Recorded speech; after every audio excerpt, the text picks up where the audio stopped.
It is no secret that as our globe changes, so do the global climates. However, might a new ice age be coming to our planet? Many people have been wondering about it. Thus, it needs to be answered. In this video, we will discuss the data that says the next ice age is approaching, its possible effects, and what can be done to stop it. Let us study the facts and dive in. We are experiencing an abnormally warm break from Quaternary glaciation, which, strangely enough, momentarily lifted some 12,000 years ago. An ice age has seized the Earth for most of the last 2.6 million years. Changes in the size and shape partially determine the length of the current, interglacial era, and axial tilt of the Earth's orbit, affecting the amount of sunlight received and natural and artificial global warming. The Potsdam Institute for Climate Impact Studies in Germany presented research recently that suggested a complex relationship between sunlight and atmospheric CO2, which results in natural global warming. This will put off the next ice age by at least 50,000 years. The delay is extended to 100,000 years when the impact of artificial global warming is taken into account. Please give this video a thumbs up and subscribe to this channel for more stuff before we continue. To sign up for new video alerts, click the bell icon. Have you already implemented it? Let us move on. What does the ice age mean? An ice age is a lengthy period during which the Earth's surface was mainly covered by continental ice sheets and alpine glaciers, with relatively low temperatures.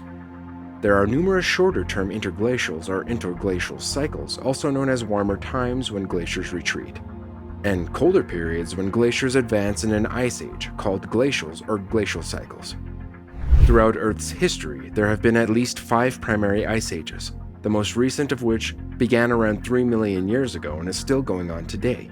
Yes, we live in an ice age. The warm interglacial we are seeing now started roughly 11,000 years ago. The previous glacial period, also known colloquially as the Ice Age, peaked roughly 20,000 years ago around 10 degrees Fahrenheit, 5 degrees C cooler on average, and up to 40 degrees Fahrenheit, 22 degrees C colder locally than the planet was at the time. What causes glacial and interglacial cycles and ice ages? Variations in the ocean and atmospheric circulation patterns, the amount of carbon dioxide in the atmosphere, and even volcanic eruptions affect climate. The following addresses essential elements that cause ice ages to begin, and it determines when glacial-interglacial cycles occur. The shifting positions of Earth's constantly shifting continents, which impact the ocean and atmospheric circulation patterns, are crucial to the beginning of the ice ages. Ice sheets may form and trigger a new ice age when plate tectonic action rearranges continents, so that warm water flow from the equator to the poles is impeded or decreased.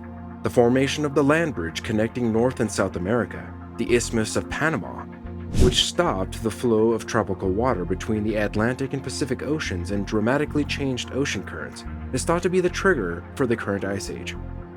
Interglacials and glacial periods occur in relatively predictable recurring patterns. Predictable periodic fluctuations in the Earth's orbit, which impact how much sunlight reaches various sections of the planet's surface, greatly influence the time.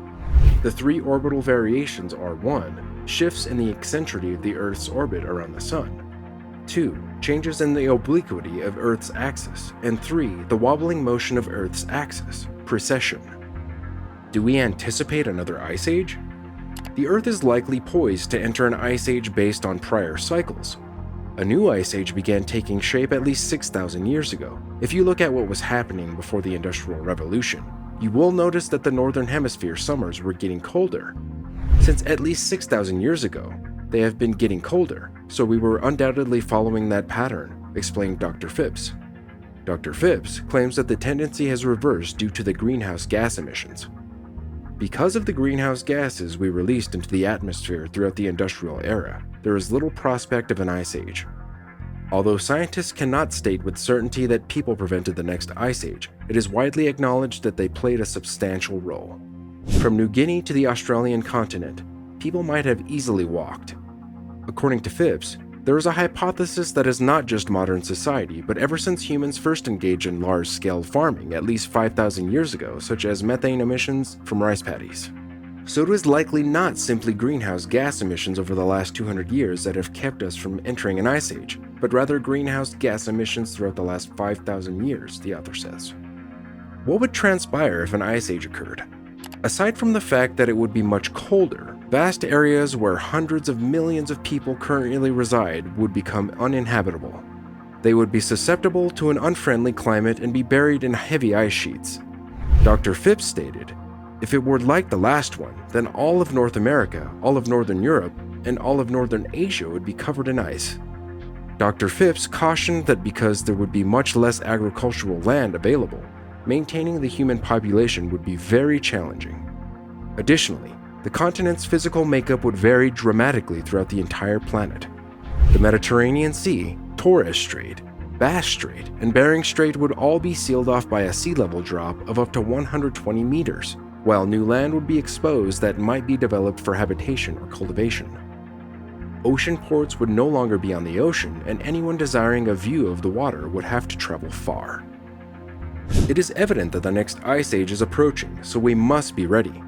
We can achieve this by reducing our carbon emissions, practicing energy efficiency, and learning more about the impacts of climate change. Additionally, we should use our resources to assist those most at risk from climate change. By taking these actions, we can contribute to preventing the next ice age from being as disastrous as it might be. How can we work together to ensure that our world is ready for the ice age? The video for today is over. If you liked the video, please subscribe to the channel and give it a thumbs up. Remember to click the bell icon to get alerts when new videos are posted. Until then, bye. I will see you in the next video.